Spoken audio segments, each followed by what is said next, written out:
I signed up for a sleep study hoping to finally conquer my relentless insomnia.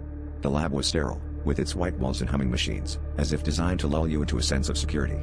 But from the very first night, I noticed something strange. Each time I drifted off, I sensed a presence hovering just beyond the edge of my consciousness. It started subtly, like a whisper in the darkness, the kind you dismiss as a dream. But dismissing it grew harder when I saw it, a shadowy figure standing at the foot of my bed. The second night, I convinced myself it was a trick of the light, perhaps a side effect of the sensors attached to my head. Yet, as the clock's hands edged closer to 3 a.m., the figure returned.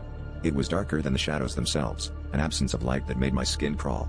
I tried to rationalize it, telling myself it was the result of sleep deprivation, my mind conjuring images in a desperate attempt to stay awake. But when the figure moved, floating towards me with a silent grace, my heart threatened to stop. I squeezed my eyes shut, hoping it would disappear, but the faint rustle of the bed sheets told me it was closer. By the third night, my nerves were frayed. The doctors assured me these were common hallucinations, a part of the process, they said. But the figure was no mere figment. It loomed over me, and this time, it spoke. Its voice was a low, rasping whisper, like wind through dead leaves.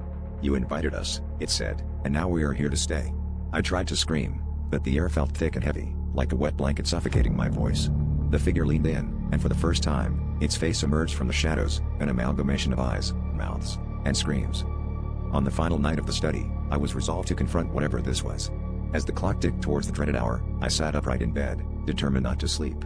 But the room grew colder, and shadows gathered until they coalesced into the figure standing before me.